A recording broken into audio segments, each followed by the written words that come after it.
네, 우리 하나님의 말씀 요한복음 14장 1절에서 6절까지의 말씀을 보겠습니다.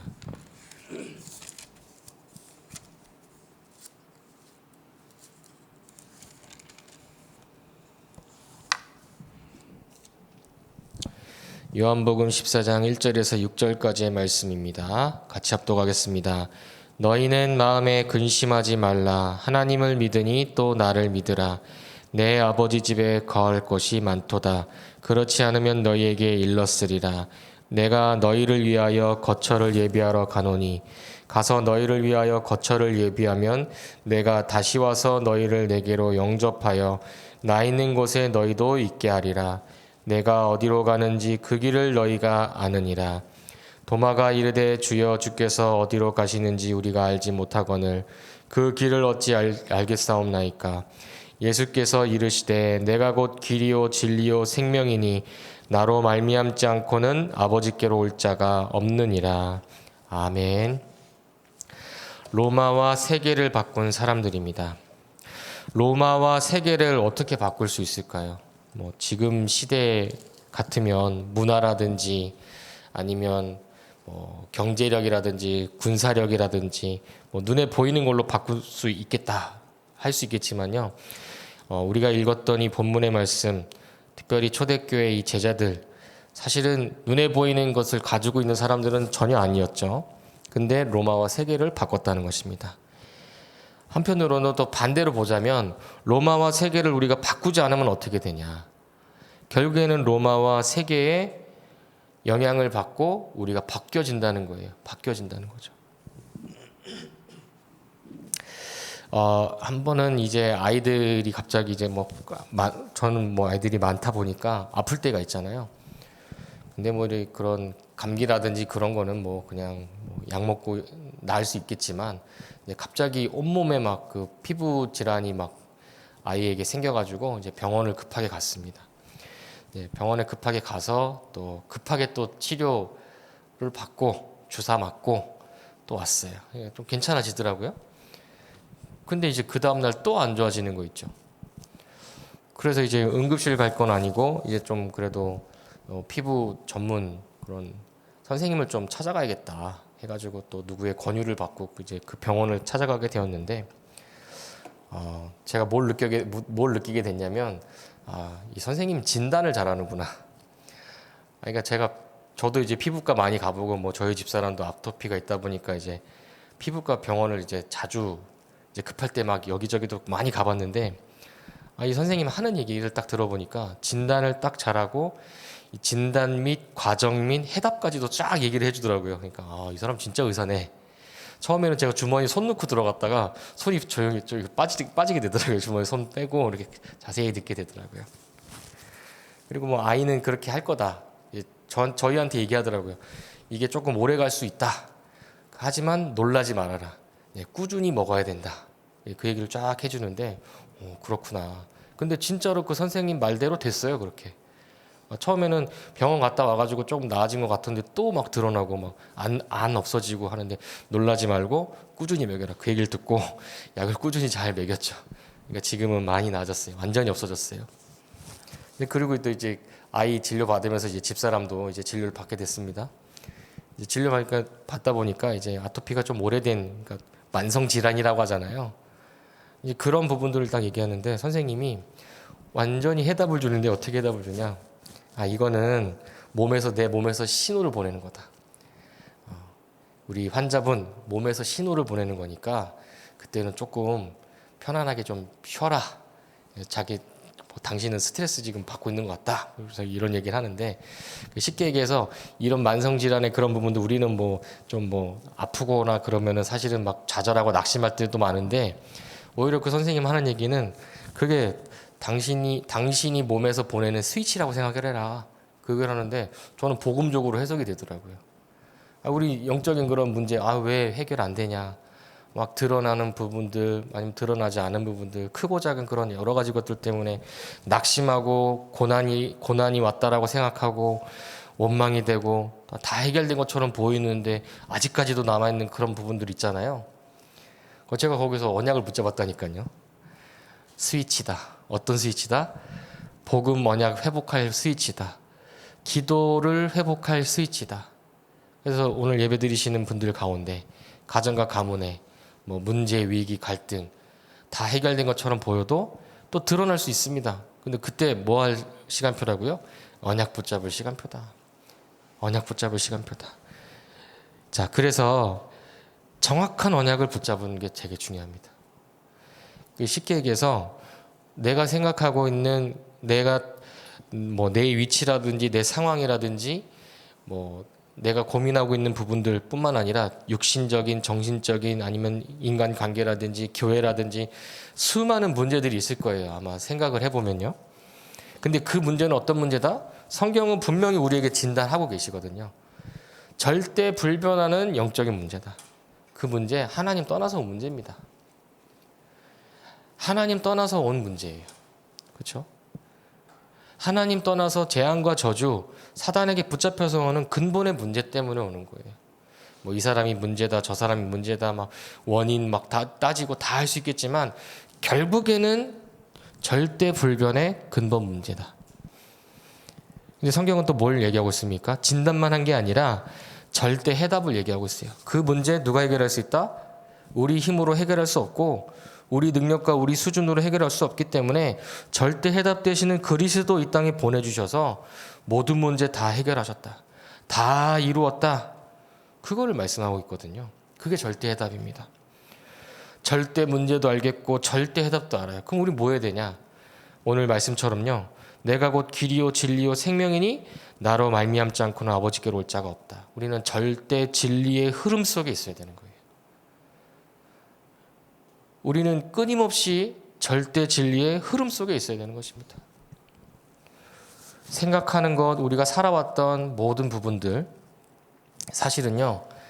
하나님의 것보다는 하나님의 것이 아닌 로마서 3장 23절에 모든 사람이 죄를 범하였다. 요한복음 8장 44절의 말씀처럼 너희는 너희 아비 마귀에게서 났다. 우리는 하나님 떠난 이후로는요.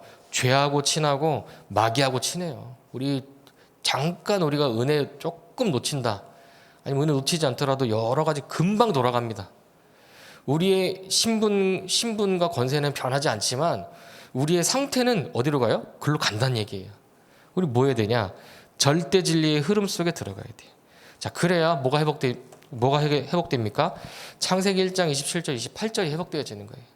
하나님의 형상, 그리고 하나님이 우리에게 주신 그런 모든 축복 회복되어지는 거예요.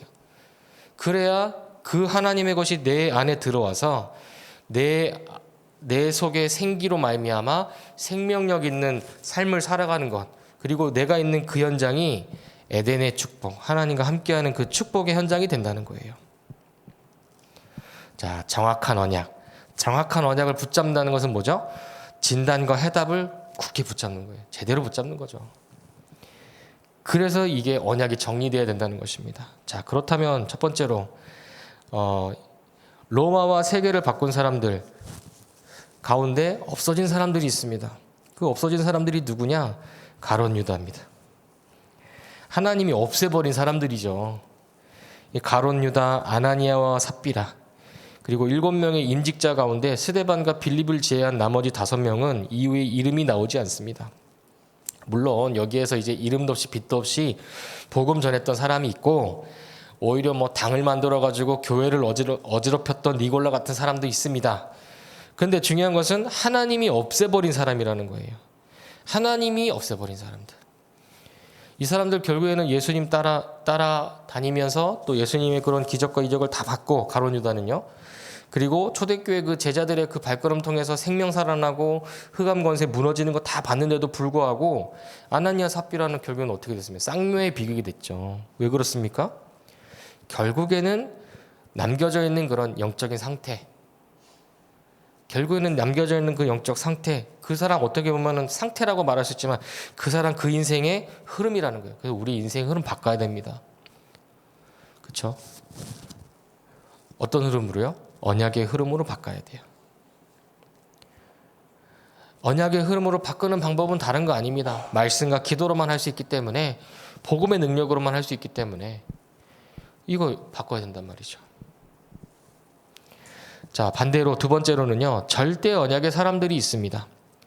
절대 언약의 사람들은 뭐냐면 바울, 그렇죠? 하나님이 택한 그릇으로 부르셨죠. 원래 핍박자였잖아요. 앞장서 가지고 하나님을 가장 잘 섬기는 게 뭐죠? 이단이라고 생각했던 그 초대교회를 핍박하는 것. 사람들 잡아 가두는 것뿐만 아니라 스데반이 순교할 때도 그 자리에 있었고.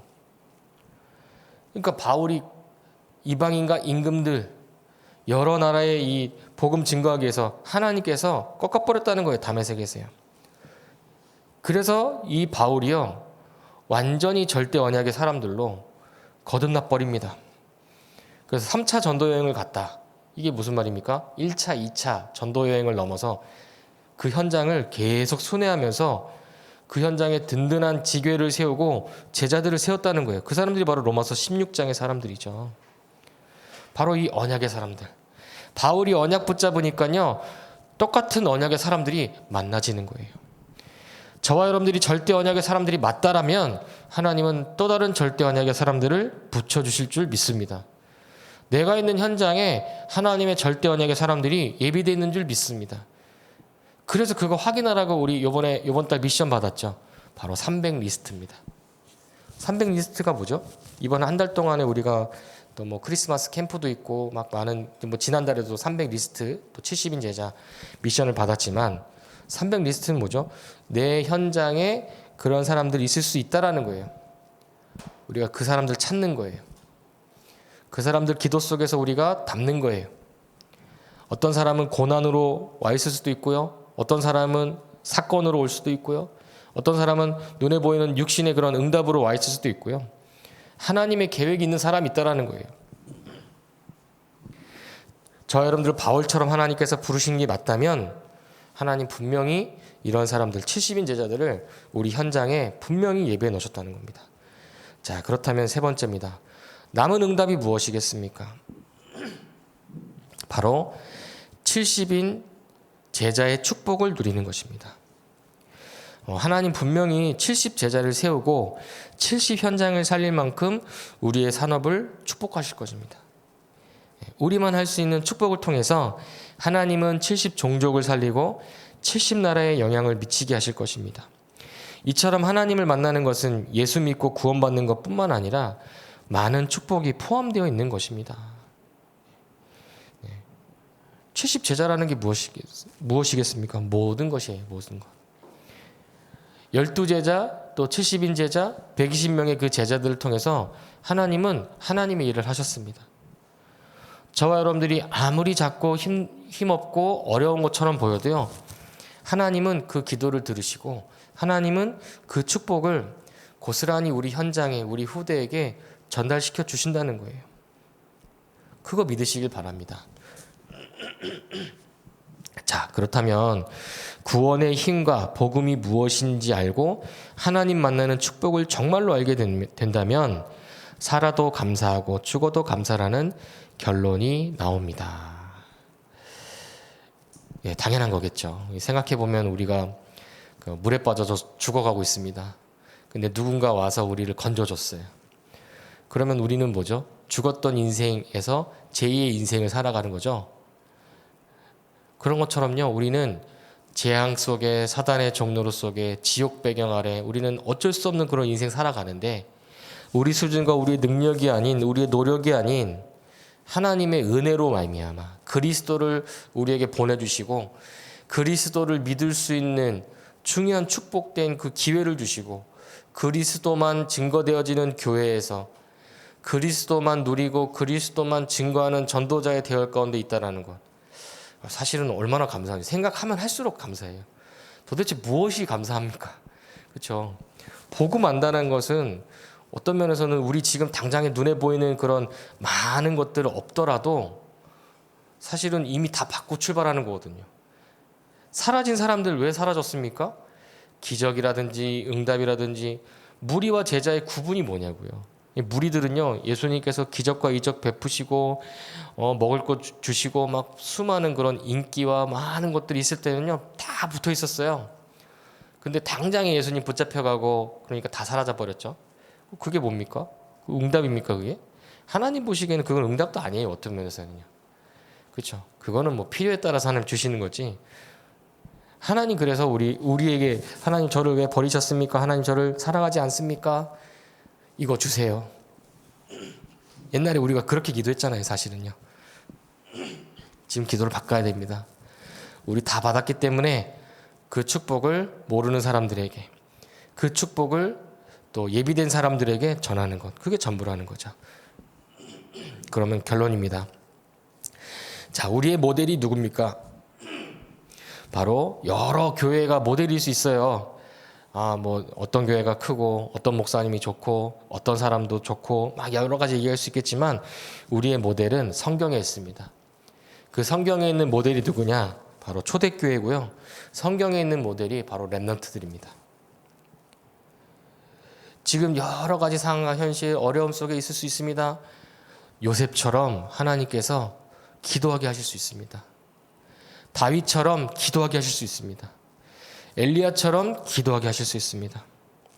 생각해보면 갈보리산 감람산 마가다락방이 이제 뭐 편안하게 앉아가지고 갈보리산 감람산 마가다락방의 축복 누려야지, 그것도 맞을 수 있어요. 근데 아시다시피 우리 말씀의 흐름 속에서 보셔서 아시겠지만 갈보리산은 어떤 현장입니까?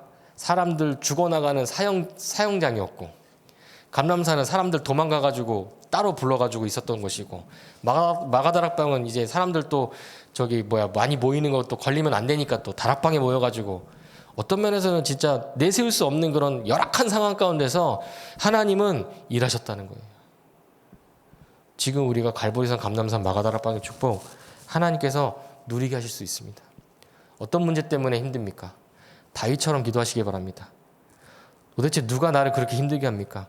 요셉처럼 기도하시기 바랍니다. 어느 정도로요? 하나님의 세미한 음성 들을 정도로, 엘리야처럼. 하나님의 선명한 그 계획이 완전히 붙잡혀질 정도로. 자, 그래서 우리가 세 가지를 하면 되는데요. 첫 번째는 언약을 정리하시기 바랍니다. 앞서 말씀드렸듯이 정확한 언약, 진단과 해답이 나오면 이 언약이 내 것 되는 거예요. 이 언약이 정리되는 거죠. 그러면 두 번째로 당연히 기도가 실천될 겁니다. 그러면 세 번째로 하나님이 주시는 그런 응답들을 확인하고 또 증인의 그런 여정 속에 들어가게 되는 것이죠. 자, 그래서 우리 귀중한 전도자들께서 오늘 하루도 그 축복을 누리시고 응답받고 승리하시기를 주님의 이름으로 축복합니다. 로마와 세계를 바꾼 사람들, 하나님 우리를 절대 언약의 사람들로 불렀기 때문에 언약 붙잡고 기도하면 하나님 분명히 인도에 가실 줄로 믿습니다. 기도하겠습니다. 하나님 감사합니다. 절대 언약의 사람으로 불러주시니 감사합니다. 로마와 세계를 바꿨던 초대교회처럼 어떤 상황과 어떤 어려움과 어떤 강대국의 위험 속에서도 언약 붙잡고 승리했던 렘넌트들의 여정처럼 우리들의 발걸음이 절대 언약의 사람들의 발걸음 될 수 있도록 축복하여 주옵소서.